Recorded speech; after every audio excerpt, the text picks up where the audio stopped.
We thank you as always. Welcome to the Tuesday edition of Bloomberg Sound On. I'm Joe Matthew in Washington, where it's all about Ukraine today. That's certainly the storyline so far, and that's going to continue to develop as President Zelensky, as we told you, in person today in the nation's capital, will make his way from the Capitol to the other end of Pennsylvania Avenue in a bilateral meeting followed by a news conference with Joe Biden. We will get there. That's a few hours off. In fact, we'll carry it live when these two get in front of reporters later on today. So far, it's about Congress, though, and a very skeptical Republican conference in the House, as opposed to the one in the Senate. Remember, Mitch McConnell and Chuck Schumer invited President Zelensky here to make the case today. An all-senators briefing, and then the one-on-one with Speaker Mike Johnson, who just stood in front of the microphones to talk to reporters coming out of that meeting, knowing that he has been skeptical, that he is not looking to send a blank check to Ukraine, and in fact is pursuing this deal on border security that is also being pursued in the Senate that would somehow unlock Ukraine funding. That was not, however, the first condition that he rolled out when reporters asked him about his wariness of sending more money to Ukraine. Here's Speaker Mike Johnson. I have asked the White House since the day that I was handed the gavel as Speaker for clarity. We need a clear articulation of the strategy to allow Ukraine to win. And thus far, their responses have been insufficient. They have not provided us the clarity and the detail that we have requested over and over since literally 24 hours after I was handed the gavel as Speaker of the House. And so what the Biden administration seems to be asking for is billions of additional dollars with no appropriate oversight, no clear strategy to win, and none of the answers that I think the American people are owed. Then I guess there's the border. Now, to be fair, Speaker Johnson has been making that case and asking those questions. But we thought that this money would be unlocked with or without conditions for Ukraine, with or without a strategy to win, as he says, if there was a deal on the border. And that's where we start our conversation with Congressman Jonathan Jackson, the Democrat from Illinois' first great city of Chicago. Congressman, it's good to see you on Bloomberg. We welcome you from your perch on the Foreign Affairs Committee. I wonder your thoughts today on what you heard from Speaker Johnson. Will Ukraine ever get this money? Well, I certainly hope so, but I would also like to, for this money to go through the normal process. There's a check and balance in place, and we've been duly elected by our constituents to be here, to be a part of that balance. This is part of our congressional responsibility. By going around our Congress and bypassing money to go to Israel or to not let us have a robust debate about Ukraine, what does peace look like? How do you measure it? Can we have equal parts diplomacy as well as defense? Like, can we all get to the table? I imagine that's like a growing frustration. And then there are limits. We have, of course, $33 trillion in national debt. We have $2 trillion in a growing deficit.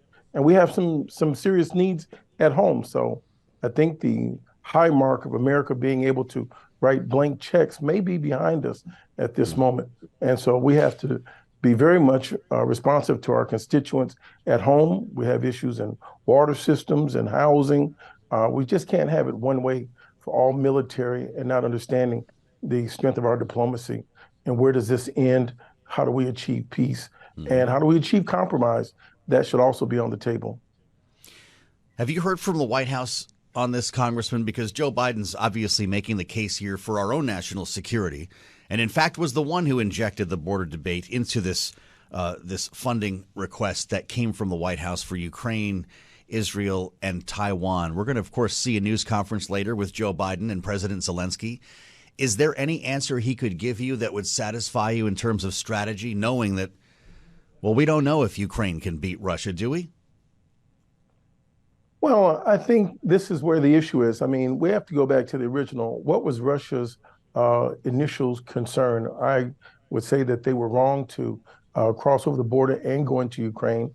But when they were talking about the Donbass region and going to the eastern part, they said they have stopped teaching the Russian language in a province, in a region that did speak Russian. They were also saying that they have a, if you will, a bomb phobia. They did not want to see missiles at their front door. They did not want to see Ukraine joining NATO. And if we Mhm. go back to recent history in World War II, we know that 22 million Russians were killed, and they were like, stop expanding NATO. NATO has continually uh, been expanding and going into Eastern Europe. And now, when it got to Russia's doorstep, they said enough. So I'd like for us to take a pause, go back, and revisit this and find out where there are borders. These borders now are less than 30 years old. There are border disputes that we can see that are going on all around the world, it seems like, at the same time. And I do Mhm. think that it's time for us to talk. I mean, I have constantly been, if you will, a little bit dismayed to think that we're quick to jump into military action without exhausting all of our opportunities to have diplomacy. I'm for a strong defense with an equal part of diplomacy, with an equal part of development. I like to do a trifecta: diplomacy, development, and defense, not Mhm. so quick to have an endless amount of war. Now we're over $100 billion into the Ukraine. This is another $64 billion package. They thought this would be a 1 month um, uh, issue, thought this would Yeah. go on possibly for 6 months. And like Russia's now, their economy is getting stronger as a result of the strength of, as a result of the sanctions. They're increasing their ties with Iran. They've increased their ties with like China. So I want to see America's playing field get bigger and not smaller. The more people we Hmm. cut off from our foreign policy, the stronger we're making our adversaries.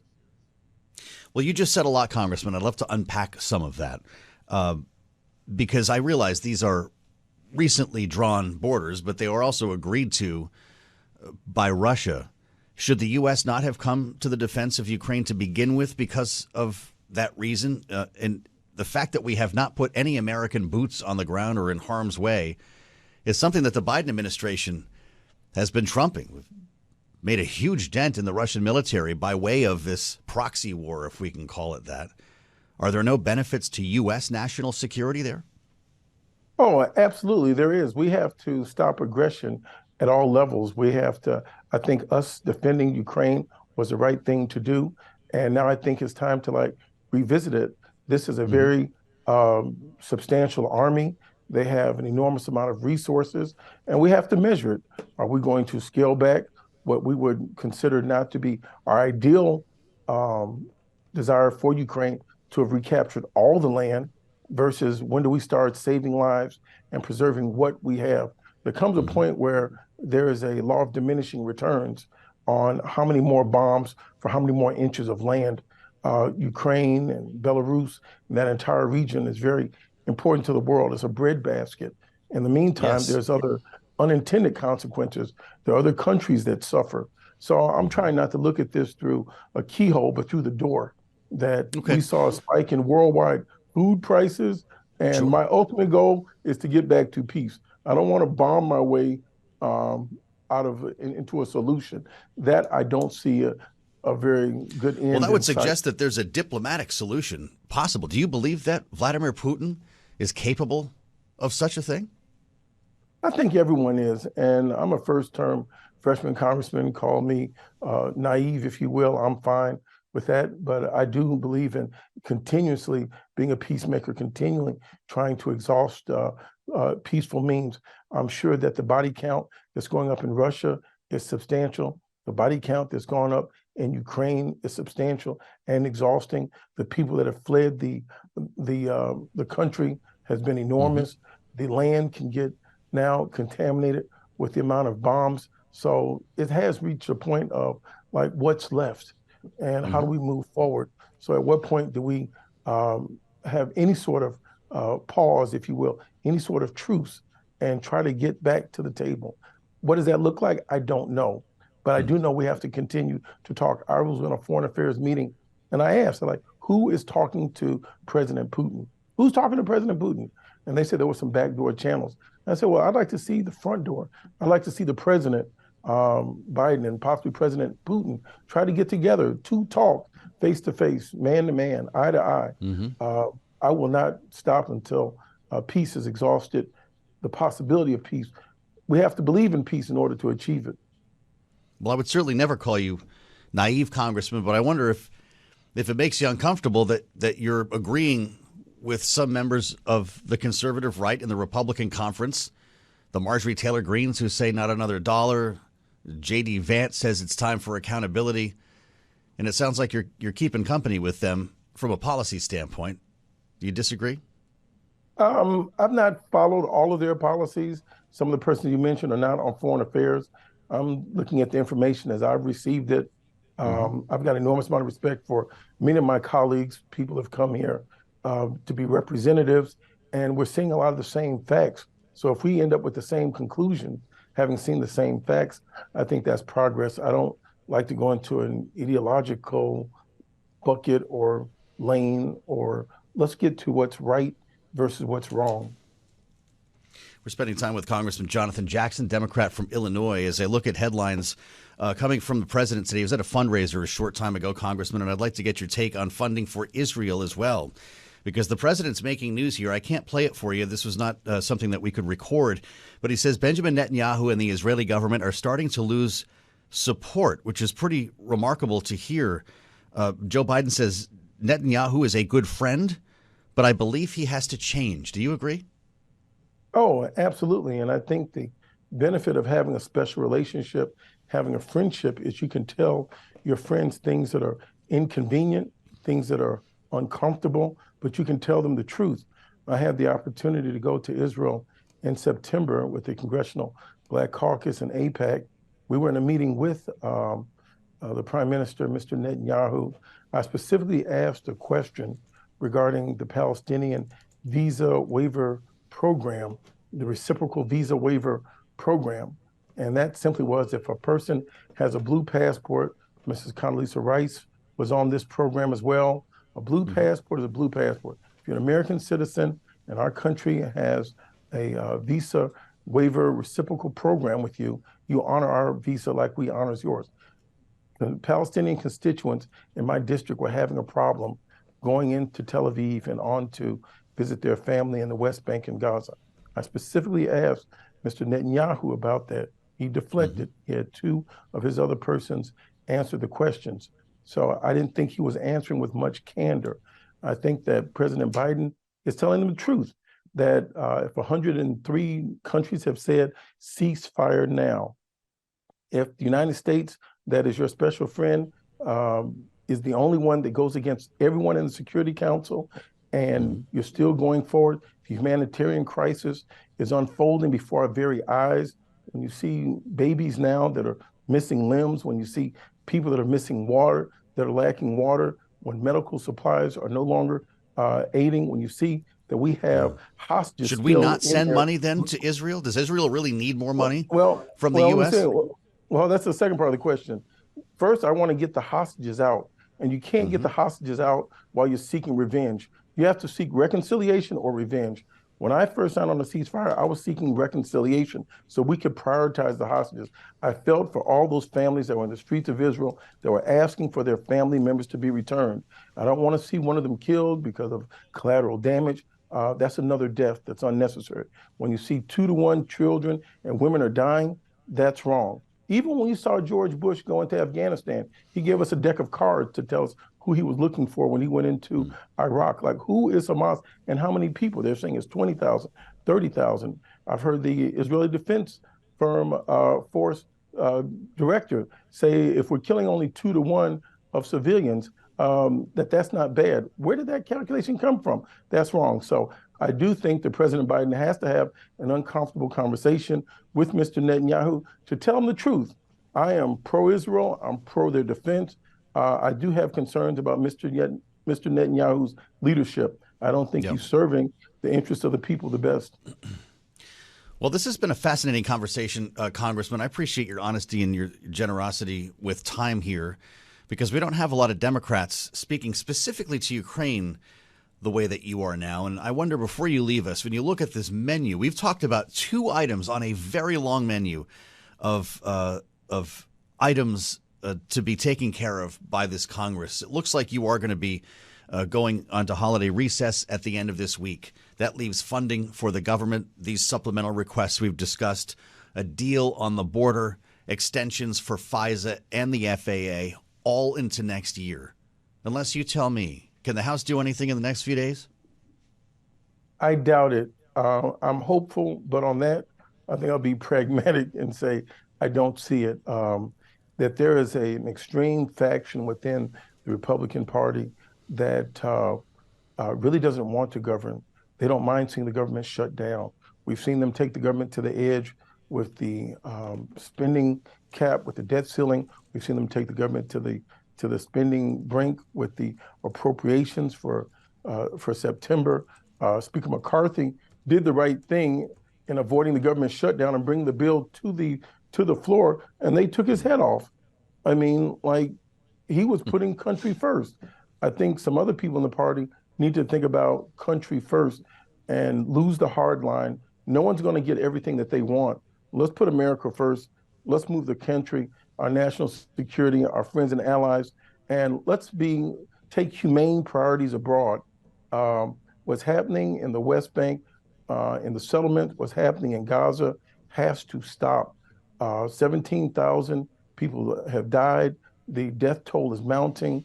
Now there's disease and humanitarian crisis. Reconciliation, I believe, is the only path forward. And you asked about the specific funding for Israel. They do need stronger defense. Do you know when we started on October 7th, the United States did not have a confirmed ambassador from the United States to Israel in place. We did not have a confirmed ambassador from the United States to Egypt in place. So there was no place for the Palestinians to go. So our diplomacy was down. When Mr. Austin went over there with the gunboat, we didn't have our diplomacy in place. So we did not have a development plan. I've never seen Mr. Netanyahu speak aggressively, forcibly about being a peacemaker and talking about a Palestinian development plan. He's never sought a two-state solution. So I want to see peace in the region. I want to see children, the next time I go over there, God willing, playing together, not building up a bigger perimeter, a bigger border. Sure. But that only starts with the pathway through At the same reconciliation. time, Congressman, and I know I'm way over time here, but I can't get enough of the back and forth sometimes here. I can't get enough of you either. Well, God bless you. Nobody was telling us what to do after 9/11 early, and if they did, we weren't listening very closely. Does that mean something to you when you consider what Israel just went through on October 7? This was like multiple 9/11s for them, and they think they need to root out evil here just across the border. Imagine if that happened in Canada and what the heck we would do about it, right? Well, think about it. So what's a lesson learned that we figured out from bin Laden, which isn't an army, which is a spirit, which is a sect and a group? $2 trillion later, 20 years later, we leave Afghanistan having to leave all of our guns and boats and planes, everything behind, only to find that Osama bin Laden was in Pakistan watching Netflix, I guess, or some of the TV cable program in a compound across the street from like a military base. Give me a break. I mean, so intelligence is the way. When this started on October 7th, we all agreed this was an intelligence failure. Let's not deflect. Let's beef up the intelligence. Look at what happened in Rwanda on that trip to Israel. I went to Rwanda after we left Israel. And Rwanda lost 1 million residents in 100 days. They arrested 30,000 people. They've been locked up for 30 years. Rwandan intelligence. Rwanda now is the fourth largest group that sends peacekeepers into the United Nations. And they have an economy that's thriving, and they've sought certain peace with their neighbors. They had 5 million people to die in a civil war, if you will, with the Congo. So be it in Israel, be it in Rwanda, be it in South Africa, be it with African Americans in the United States that had to overcome years and centuries of Jim Crow and slavery, it's reconciliation is the pathway forward. You know, I was going to ask you, Congressman, what your dad would do if he was having this conversation or if he was holding your seat, but I think you probably already told us. I hope that you won't be a stranger. Jonathan Jackson, Democrat from Illinois' first. It's good to see you, Congressman. I appreciate you weighing in today. Indeed.